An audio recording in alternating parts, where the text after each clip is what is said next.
Hey, so this is Jason Morris with the Facebook group Real Estate Agents That Really Work, and I'm on the phone with James Festini. So James, you wanna tell a little bit about yourself? Well, let me get this out of the way first, because a lot of times we have these interview-style formats, and they're coming out like crazy. But the first question I want to know before I continue listening is, what are the numbers, what is he doing, and how can it relate to me? Because you'll see all these guys are like, oh, I'm doing 500 deals a year, and da-da-da, and you're like, okay, wait for it. And I have a team of 145 officers. It's like, no, that's not me. It's not. Dude, I'm I'm always the waiting same way. for that punchline where it's like, I know you could teach me something, but there's so much content out there. I don't have time. So we'll start with the numbers. Yeah, teach me how I can do more business, man. So what kind of numbers are you doing? All right. I started in the business in 1993, and I averaged it out that I do about 40 deals a year, 40 transactions, primarily listings. And it's just me and my wife, who is more or less the TC, who handles a lot of the back-end stuff and communication and orchestrating, showings, inspections, whatever. But it's just me and her. And in my territory, that roughly translates to about $250,000 a year. Some years are more, some years are less. But I threw those averages out just so everyone can understand that, you know, the basic numbers. The primary method of my business has always been cold calling, blind list. Hell, I don't know their name. They don't have any money. I'm notorious for quoting Glenn Ross, by the way, so you might catch me. But no, it's just. So man, you're just like basically opening up the phone book and dialing numbers. I mean, in a sense. I have created lists in the past when I run out of numbers because I do thousands of dials a day, where I've built a phone base of just sequential phone numbers. So you would take, you know, an area code 714-951-1111-1112-1113-1114, and built it to 10,000 for that prefix, and then scrub the do not call list and be completely blind and call that list because I just run out of numbers. That's how many calls I make. So yeah, pretty much blind calling. So like on average, how many calls are you making like a day? My goal is 100 contacts.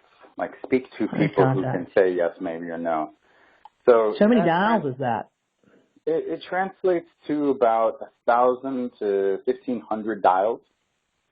And it's my numbers right now, and I've looked across the board and asked a couple of the people who I know, and my pickup ratio is about 4%. So for every 100 numbers that I dial, 4 people pick up.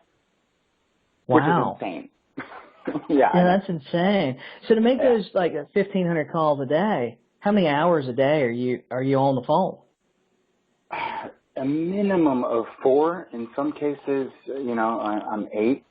A lot of your viewers may not know me yet, but I do a lot of my prospecting live in a Facebook group called Beast Mode Lead Gen, which actually, you're the one who inspired me to start a group. So I got to give you credit for that. Man. But I appreciate that, man. Yeah.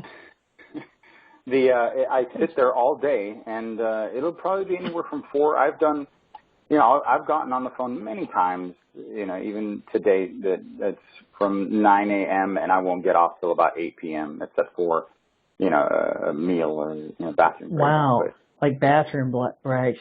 Man, dude, that's unbelievable. I mean, for me, like I typically make calls about 2 to 3 hours a day. I set my appointments, but I'm only calling expireds, withdrawals, for sale by owners. You know, basically people that I know that at some point they wanted to sell. So are you calling those people too?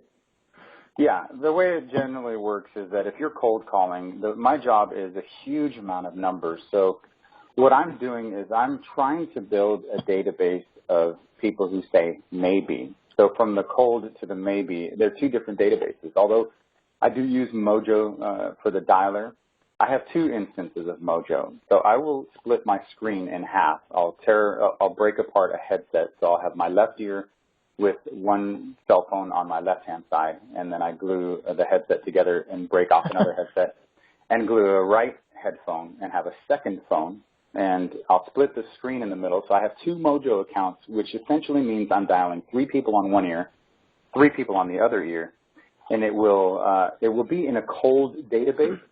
But to tell you the truth, because I'm such a beast when it comes to generating leads, I have to, at some point, because I do get 3 to 5 leads a day, and these are not people who say, yeah, come list me. They're people who hesitate And when they do separate themselves from what I call GenPop, or general population, which is a database of 20,000, I'll elevate them to a higher status with a next call date. That's the most important thing, is the next call date. So when I elevate them to that next call date, that's everything. So once you elevate them to the next call date, at that point now you no longer have 1 or 2 leads, but you have 1 or 200 leads, and they never pick up the phone again, oddly enough. So if you have a database of, say, 100, 200, 300, because that's the way I do it, you could generate a database of 300 leads in 2 or 3 months. And then when you go back into that database and hit dial, and you don't triple line dial them, by the way, the warmer sets of leads, you got to have a higher elevation of awareness. You got to have a higher focus on that particular dialing set.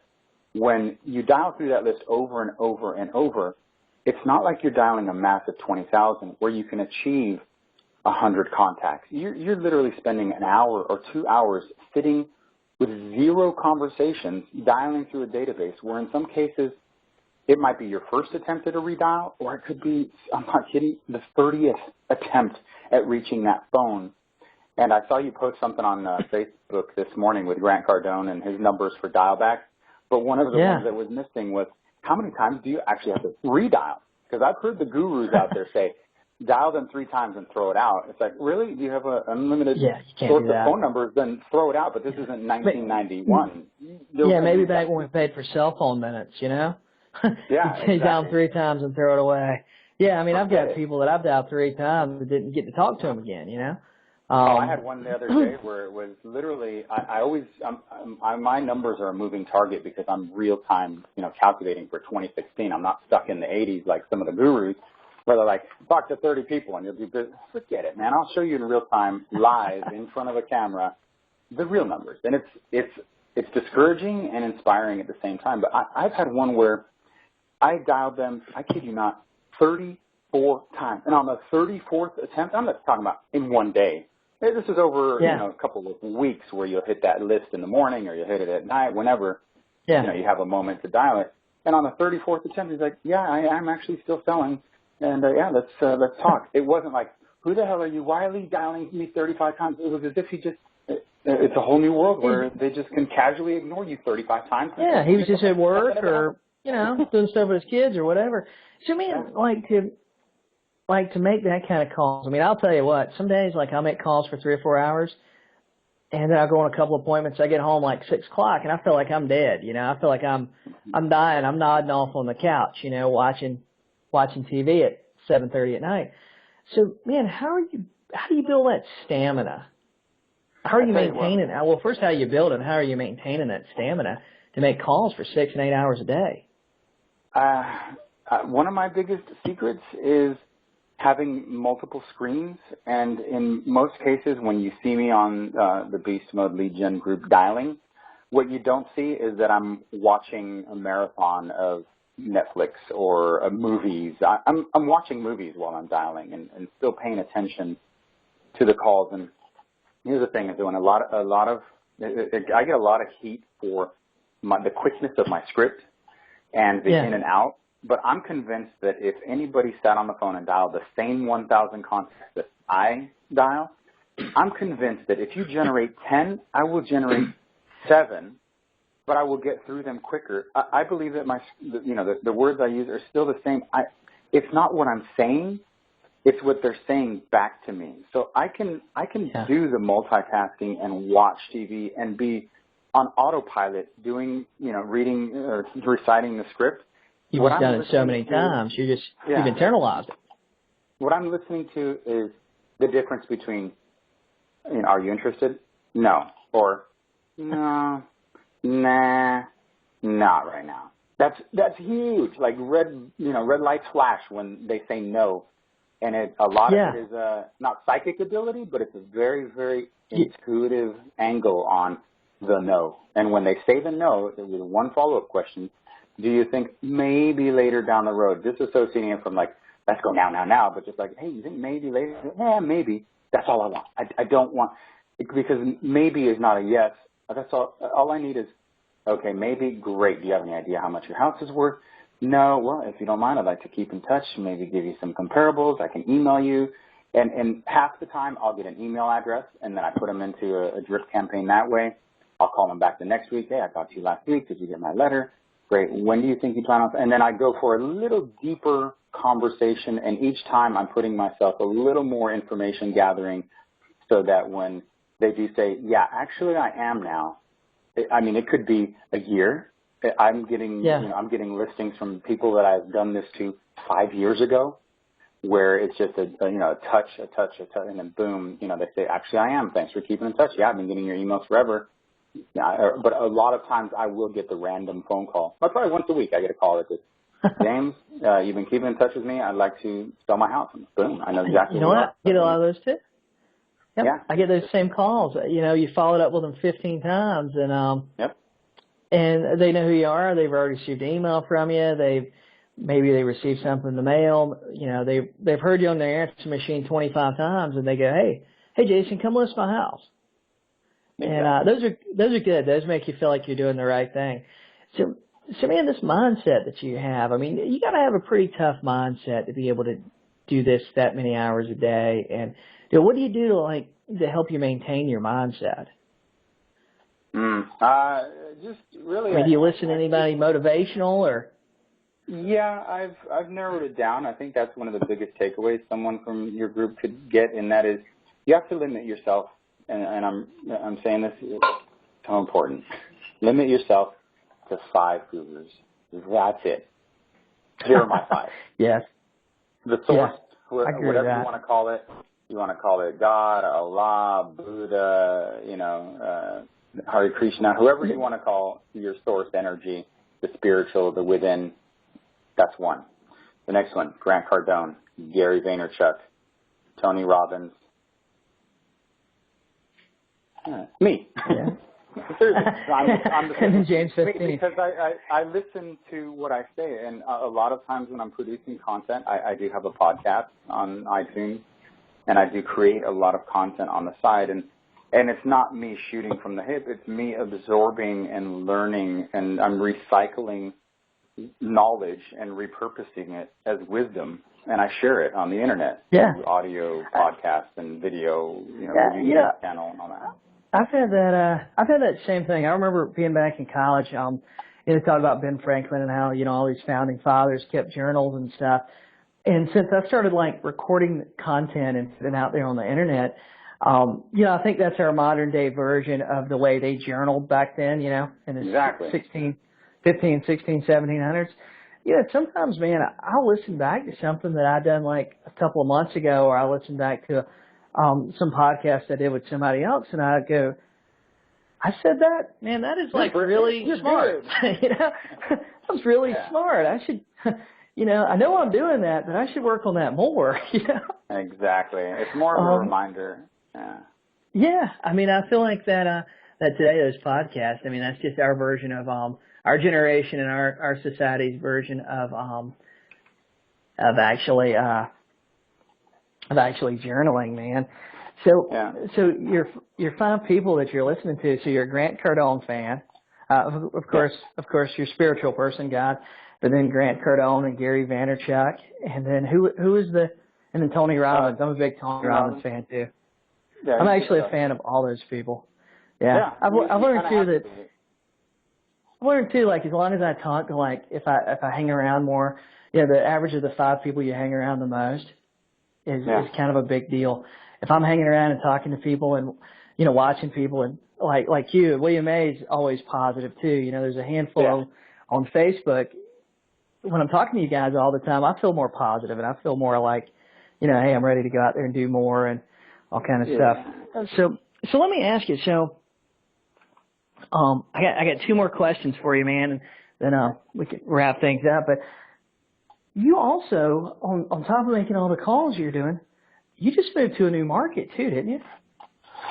Yeah, like I said, I've been doing this since 1993, and I've reinvented myself on several occasions in a big way. I mean, I started out in Anaheim Hills with my mom and dad were also top producing agents, but that only translates to adopting their archive of really good content. They collected a lot of Floyd Wickman and Tony Robin. So, as far as leaving behind a database of numbers for me to have, that wasn't the case. They didn't do very good with their past clients and sphere of influence either.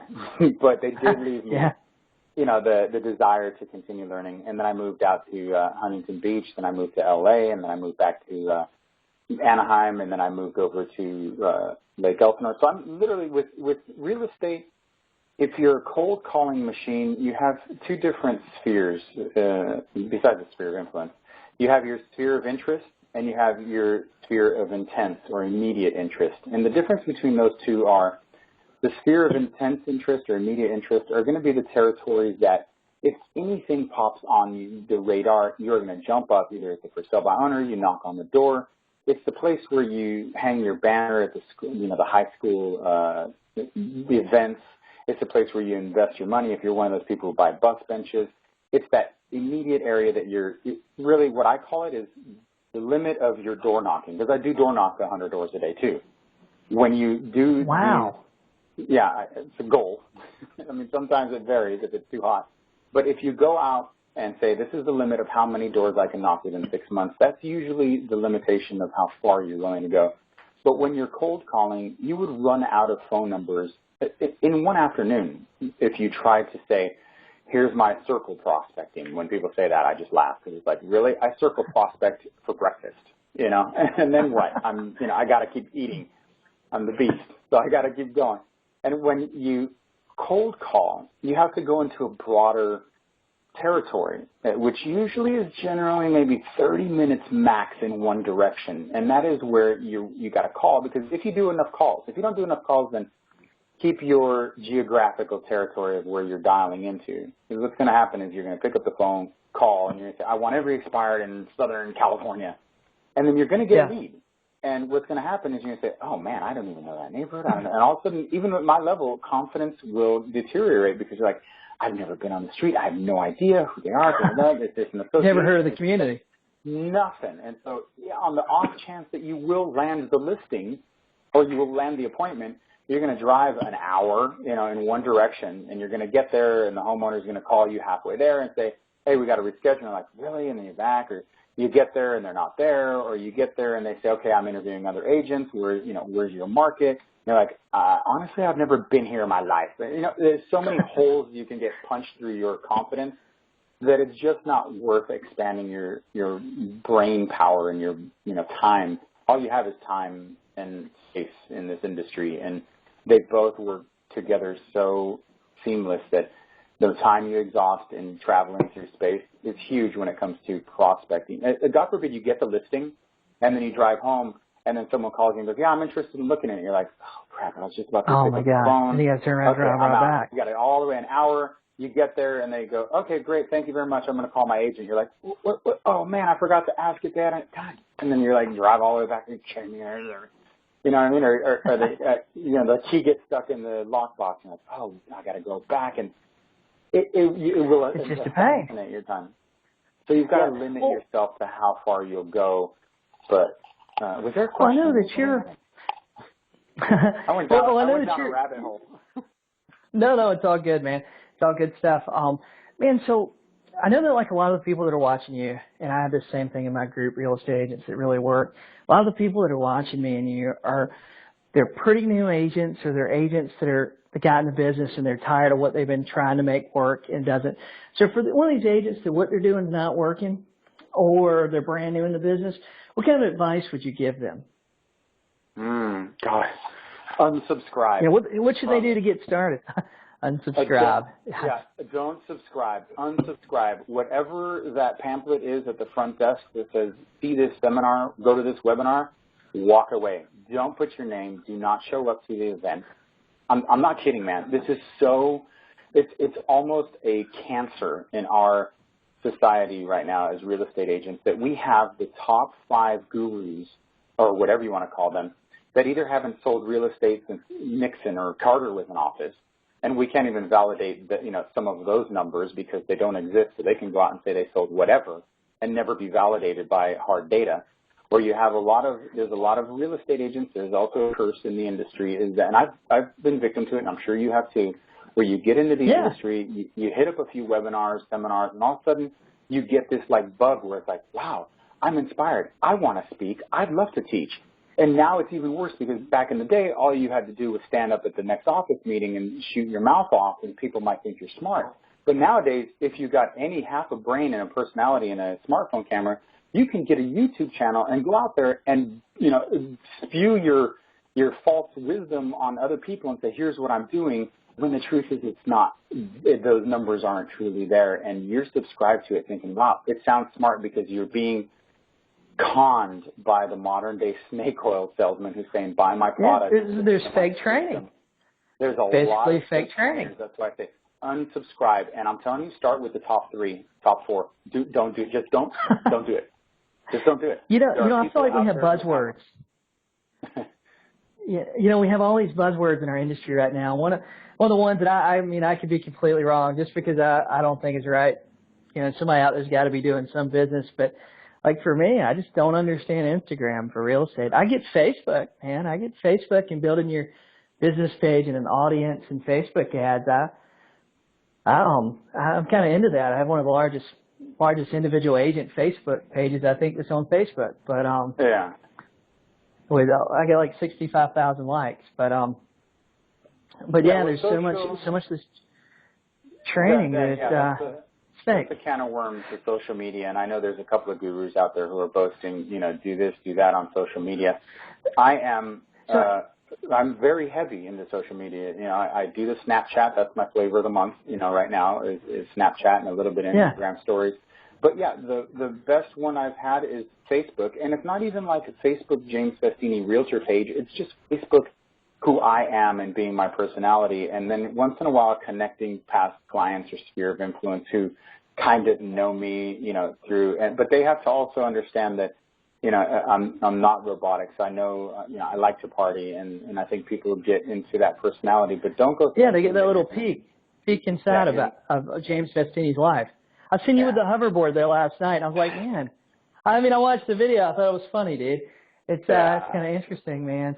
So for a brand new agent getting in the business, like when I started 12, 13 years ago, I mean, I'll tell you, like I got introduced to Mike Ferry like within 60, 90 days of me being in the business, and he was the coaching king, I feel like, for a while, and everybody used to say, oh, you got to hire a coach. And I've heard you talk about this a little bit, but what do you think about a brand new agent hiring a coach? Should they go out and hire somebody to help them shorten the curve? What should they do as far as coaching? There's 2 kinds of people in the world. There are the fat people who lose weight on their own and get fit. Yeah. And then there's the fat people who hire, you know, a weight loss expert and they get fit. And then there's just the people who never get fit ever again. Those are also the same people who go into the real estate industry, scramble around on YouTube looking for a guru or a leader, and the well is so deep and dark for YouTube. Every manager in the industry should like block their agents from getting on there. The best advice you can have is, again, unsubscribe. I tell people all the time, just stop, stay away from YouTube if you really want it. You know, there are very few people out there. I mean, honestly, there's no ego here. My body of work is so deep on the internet. I've got like 180 podcast episodes on iTunes. You just, you know, search my name, and all those videos that are out there. With just what I have out there, it's enough. And there are a few other people, but I would say, you know, if you want your inspiration, your motivation, your discipline, go to Grant Cardone. If you want to play the social media game and the, you know, hustle, do someone like Gary Vaynerchuk if you want to understand truly social media. But don't go out there thinking that you're going to be the Twitter master or the Facebook master, and you could spend your day sitting on the couch tweeting and Facebooking or going to the local caravan, and while you're doing it, you're Snapchatting or Instagramming other people's listings or previewing property and making some clever video on YouTube, and you're going to get business. None of that. I don't know what other people are doing. I can't believe that there's that many agents in the industry, because if you watch what I'm doing every day, reinventing myself is based on a tremendous amount of pure numbers. I don't know where else anyone would get leads. One of the numbers I should have thrown out in the beginning was how much. You know, people always want to know, okay, fine, you do all these things, what's your advertising budget? And I think that would be one of the other things that when people introduce themselves, what's your advertising budget? I didn't even really Yep. know I spent money on Zillow because my wife, I asked her last night, I don't spend money on Zillow, do I? She goes, I only do the Premier Agent not to get leads, but to keep my name associated with my listings, because Zillow is very tricky about making it look like that's not your listing and putting the 3 Yeah, they locations on the are. site. You, So it's you really know if what? I you think have it only inventory. cost me like $10 a month, I believe. It's not much. Yeah, I think she said it was like 300, but it all Oh, has to maybe I do have something different than you do. It has something to do with your market too. I'm with paying the $10 amount of for something listings. for Zillow. Yeah, it It just also has comes to out do of with my the account. I amount. don't know. It's an amount of listings that you could put into. And I do honestly. I work with a company called Curator. I'm sure you're familiar with them. They're a Yeah. media marketing company. They build and brand websites, and they do Facebook advertising. So part of it was years ago, just like and that's what makes my system work. And that is, for thousands of years, door knocking has been the king of prospecting. And then the invention of It's foundation of the sales. telephone. After the Yeah, telephone, it's foundation of sales. and then that's it. Just door knocking Wow, and cold man. calling. Door knocking and cold calling. So if you go out there, you door knock, you cold call, even if you're showing up to the door saying, hey, do you want to sell, and going to the next one. That's Sooner it. or later, somebody's going to say yes. I know what rabbit hole, I know where I got into that rabbit hole a minute ago, was when you were asking about a new territory. Over the last 12 years, I was in a market in Southern California outside of Orange County called Riverside County, Inland Empire, in a city called Lake Elsinore. And that time that I reinvented myself, I did it right. I had kids. I had schools, that my kids were going to. I showed up, suited up with my branded shirt. And I started doing events at the local Little League and the local school. Like when they have their Harvest Festival, I would volunteer to face paint. And I would put a billboard next to me that said, Festini's famous face paint for free kind of thing. And so I got to do the face painting at events. I do like the opening day ceremony for Little League. As long as I got my kids in sport, I was right there sponsoring the banner, and I was there at all of the events in a suit and tie. I bought a barbecue, and when I bought that barbecue, I also bought a steel plaque that was mounted on the barbecue lid that said, donated by James Festini, Realtor. And so every time someone would stand there and eat, the burgers or wait for their burgers, I was right there. I bought them a fridge. I was right there at the snack bar. It's, the school banners there. Anyhow, oh, wow. That time it was name recognition and implementing myself as the household name. I started doing a little bit of farming and getting to know people, and it was a whole different animal. I was no longer love them and leave them cold calling. It was now I was creating that neighborhood name where, to this day, about 8 months ago, I moved out of that town where if you go and knock on every door in that city, in that corner of town and ask who's the number one agent, they would say me. I left that town. I literally, on March 6th, middle of February, the school system wasn't doing right by me. I didn't really like it. I wanted to raise my price point. I did what is known as parachuting, which is I picked my whole family up, stuck a sign in my yard. I paid the commission, by the way. I didn't do it by owner. I stuck a sign in the yard and relocated, picked up a property, a rental property, until I figure out where I want to buy a house, 6% commission and like 10% discount. So I landed in a new town. I know 0 people here. I know nobody. And you went to a brand new office too, and everything, right? I mean, you stayed with Century 21, but it's a brand new office. Company, but yeah, the office is still the logo. So all my shirts were still branded. It's still Century 21. But I'm literally, I stepped into this territory having zero knowledge of the market, and I printed out a bunch of articles and papers, read a little bit, and then I laced up my shoes and went knocking on 100 doors a day and 100 calls a day. And now within 8 or 9 months, full disclosure, this is going to be discouraging for some people. I'm not worried. I've got 2 listings in this town in 8 months with my knowledge and my discipline and my tenacity. So when people ask, how long is it going to take? I don't know yet, man. But I tell you what, I've got like 300 leads in this town that within the next 365 days, every top agent in this town is going to be very, very fearful of what I've done here, and they're going to wonder, where the F did James Festini come from? How to do? And it's because I'm going through the back door, people. I'm knocking on the door, and I'm saying, are you thinking about? And I'm stockpiling it. So when I have 300, 500 maybes in a territory, that at some point that snowball is going to get so big that all I'm going to have time for is to pick up the phone and set an appointment and dominate. But you also increased your price point by like 3 times, didn't you?